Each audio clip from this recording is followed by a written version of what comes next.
कल हमने किया था इतिहास में वास्तुनिष्ठता की समस्याओं पर विवरण या वर्णन कीजिए।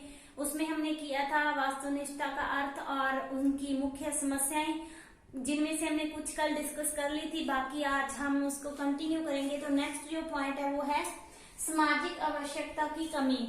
तो इस पॉइंट में हम डिस्कस करेंगे कि जब कोई इतिहासकार इतिहास की रचना करता है या उसका इतिहास लेखन कार्य होता है तो उसमें सामाजिक आवश्यकताओं की कमी पाई जाती है, क्योंकि प्रत्येक युग का समाज या इतिहास अब दूसरे युग से विभिन्न होता है। इसका कारण यही है कि जो हर युग के इतिहास बदलने के कारण जो मानव की रुचियां या उनके स्वभाव वो बदल जाता है। एग्जाम्पल के तौर पर हम बात करते हैं कि नेपोलियन बोनापार्ट ने अपनी साम्राज्यवादी नीति के विरुद्ध उन्होंने राष्ट्रवाद का नारा लगाया था, तो सभी लोगों ने जनता ने उसको समर्थन दिया था। इसी तरह हम बात करें कि जर्मनी में हिटलर ने और जो इटली था वहां मोसोलिनी ने एकीकरण किया था, तो उन्होंने क्या किया था, उनका भी लोगों ने राष्ट्रवाद के नाम पर साथ दिया था। परंतु जो 20वीं शताब्दी में यही राष्ट्रवाद क्या किसका कारण बना था, प्रथम और द्वितीय विश्व युद्ध का कारण बना था, जो जनता के लिए एक अभिशाप माना गया था। क्योंकि जो हिटलर का टाइम पीरियड था, मुसोलिनी का टाइम पीरियड था, और जो प्रथम युद्ध का और द्वितीय विश्व युद्ध का था, इनमें क्या था, जो उन लोगों की सामाजिक आवश्यकताओं में डिफरेंस या विभिन्नता होने के कारण वही राष्ट्रवाद एक युग के लिए तो अच्छा था, दूसरे युग के लिए वो अभिशाप माना गया था। तो इस तरह जब प्रत्येक युग में जो सामाजिक आवश्यकताएं बदल जाती है तो इतिहास लेखन कार्य में हम वास्तुनिष्ठता की कल्पना नहीं कर पाते हैं। नेक्स्ट पॉइंट आता है वास्तुनिष्ठता का समावेश असंभव। तो इस पॉइंट में हम करते हैं कि जो वास्तुनिष्ठता का समावेश इतिहास में असंभव माना जाता है। इतिहासकार तथा जो पत्रकार का जो वस्तुनिष्ठ है होना कठिन है। तो एक इतिहासकार था या विद्वान था गार्नियर, उसने भी लिखा है कि जो इतिहास का संपूर्ण स्वरूप वस्तुनिष्ठ हम नहीं मान सकते, कि विज्ञान की तरह हम इतिहास को संपूर्ण रूप में वस्तुनिष्ठ नहीं मान सकते। और इस जो इतिहास में वास्तुनिष्ठता का समावेश या संपूर्ण रूप में वास्तुनिष्ठता होना संभव नहीं है। उसके बाद आता है अतीत का संपूर्ण चित्रण असंभव। कि जो हम बात करते हैं अगर अतीत की या इतिहास की, तो बहुत इतिहास का क्षेत्र या स्कोप बहुत बड़ा है। इसमें हमने जो लास्ट क्वेश्चन किया था उसमें किया था कि इतिहास के बहुत सारे पक्ष हैं, जिसमें किया था उनका आर्थिक पक्ष, राजनीतिक पक्ष, सैनिक इतिहास, इसके अलावा विचारों का इतिहास, दार्शनिक इतिहास। तो बहुत इसका जो इतिहास का क्षेत्र है बहुत बड़ा होने के कारण हर इतिहासकार के लिए अतीत का संपूर्ण चित्रण पेश करना असंभव है। वो सिर्फ जब वो इतिहास लेखन कार्य करता है तो वो एक ही पक्ष के कुछ तथ्यों का चुनाव करता है और उसी को डीपली एक्सप्लेन करता है। जब अलग अलग इतिहासकार एक पक्ष को अपने ढंग से प्रस्तुत करते हैं तो क्या है, इतिहास में वास्तुनिष्ठता की कमी होना माना जाता है, कि मतलब इतिहास में वास्तुनिष्ठता की कमी है ना संभव हो जाता है।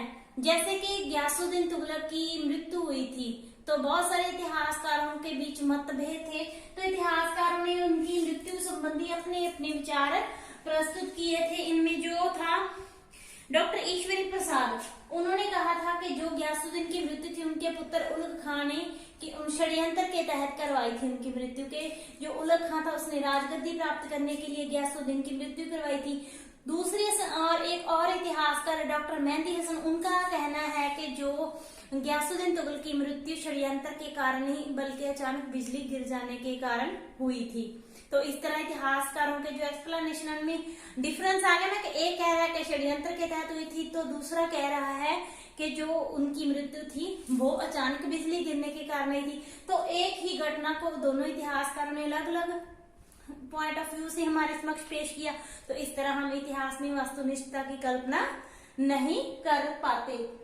इसी तरह जो धर्म और जाति का भी इतिहासकारों के ऊपर प्रभाव रहता है कि जो इतिहासकार है वो अपनी जाति के विरुद्ध, अपने धर्म के विरुद्ध लिखने का साहस नहीं कर पाते, जिसके कारण इतिहास में वास्तुनिष्ठता नहीं आ सकती। उसके बाद लास्ट पॉइंट है सभ्य समाज में रहने वाले मनुष्यों का संबंध, कि इतिहास क्या है, सभ्य समाज में रहने वाले मनुष्यों के संबंधों की, उनके कार्यों और उपलब्धियों की कहानी है।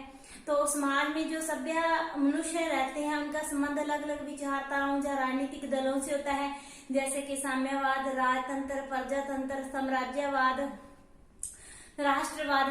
तो इन्हीं सारे जो इतिहासकार होते हैं वो भी इन सभ्य मानवों में ही आते हैं। तो वो भी किसी न किसी विचारधारा या दल के साथ संबंधित होते हैं, वो दल के प्रभाव के अंदर अपना इतिहास लेखन कार्य करते हैं, जिसके कारण क्या है उनका जो इतिहास लेखन कार्य अच्छा नहीं हो पाता, और ऐसे इतिहासकारों से हम वास्तुनिष्ठता की आशा भी नहीं कर सकते। तो ये यहीं तक था।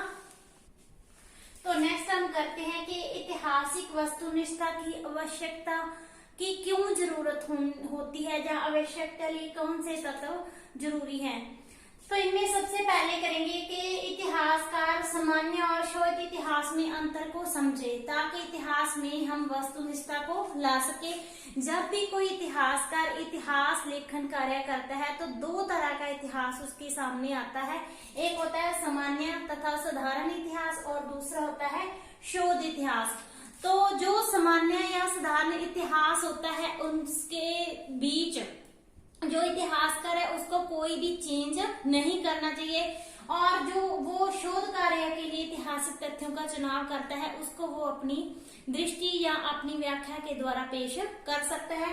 तो ऐतिहासिक वस्तुनिष्ठता के लिए जरूरी है कि इतिहासकार को सामान्य और शोध इतिहास में अंतर को समझना आना चाहिए, तभी हम इतिहास में ऐतिहासिक वस्तुनिष्ठता को ला सकते हैं। यहाँ तक समझ आ गया। नेक्स्ट आता है सिद्धांतों का प्रभाव।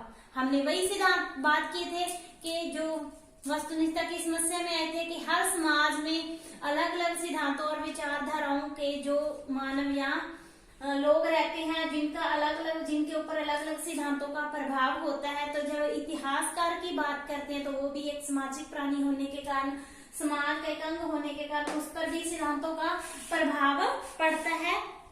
तो जो उस पर जो वॉलश ने कहा है कि जो ऐतिहासिक व्याख्या के विभिन्न सिद्धांतिक इतिहास जो वस्तुनिष्ठता की समस्या नहीं है, तो इतिहासकारों में जो सिद्धांतिक मतभेद पाए जाते हैं तो उनको इन सिद्धांतों के प्रभाव से मुक्त होना चाहिए, ताकि इतिहास में वस्तुनिष्ठता को लाया जा सके। नेक्स्ट आता है अनुशासन, कि जो इतिहास है, इतिहास लेखन कार्य में उनके लिखने के लिए अपने ही नियम है, अपने ही सिद्धांत और अनुशासन है, और प्रत्येक इतिहासकार को जब वो इतिहास लेखन कार्य करता है या तथ्यों का चुनाव करता है तो उसको इन अनुशासन का पालन करते हुए उन नियमों तथा सिद्धांतों का पालन करना चाहिए, ताकि वो इतिहास में वस्तुनिष्ठता को ला सके। अगर वो इस अनुशासन का पालन नहीं करेगा तो हम इतिहास में वस्तुनिष्ठता की कल्पना नहीं कर सकते।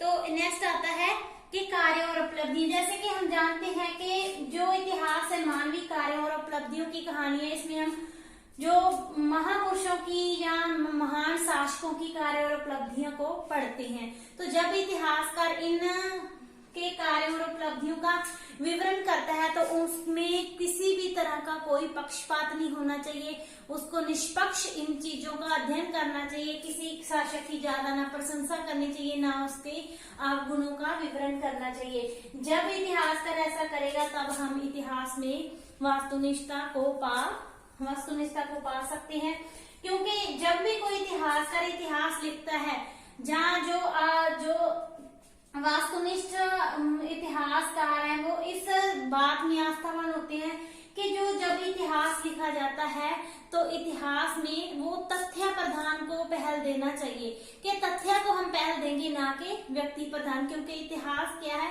इतिहास में तथ्यों की प्रधानता होती है ना कि व्यक्ति की।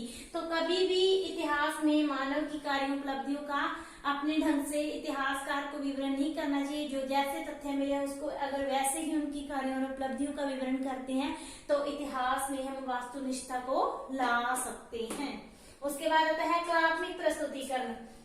कि जब इतिहासकार क्या करता है, तथ्यों का चुनाव करता है, तो वो उनकी जो एक्सप्लेनेशन है, जब व्याख्या है, वो अपने कलात्मक ढंग से करता है, अपनी क्रिएटिविटी से करता है, जिसके कारण उसको लगता है कि अगर वो अच्छे ढंग से कलात्मक प्रस्तुतिकरण करेगा तो वो अपने दर्शकों तक अपने इतिहास लेखन कार्य को अच्छे ढंग से पहुंचा सकेगा, अपनी बात को कह सकेगा।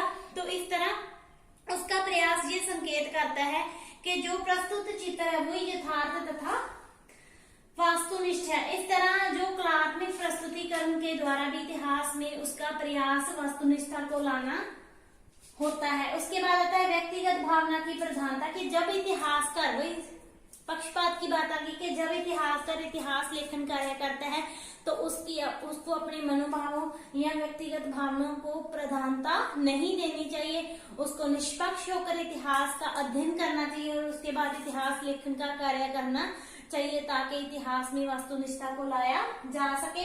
उसके बाद धार्मिक प्रभावों से मुक्ति, कि इतिहास लेखन कार्य करते समय जो इतिहासकार है उसको अपने धर्म के प्रभाव से मुक्त होना चाहिए और धार्मिक प्रभाव से मुक्त होकर उसको संपूर्ण समाज के बारे देखना चाहिए, संपूर्ण समाज के बारे लिखना चाहिए, ना कि धर्म के प्रभाव के अंडर आकर एक धर्म के जो समाज के छोटे से अंग पर अपना इतिहास लेखन करना चाहिए। मतलब मेरे कहने का मतलब है कि जब वो इतिहास लेखन कार्य करता है तो उसका जो अपना धर्म है उसके ऊपर कोई भी प्रभाव नहीं पड़ना चाहिए। अगर वो धार्मिक प्रभावों से मुक्त होगा तभी हम इतिहास में वास्तुनिष्ठता ला सकते हैं। उसके बाद लास्ट आता है दार्शनिक मतभेद।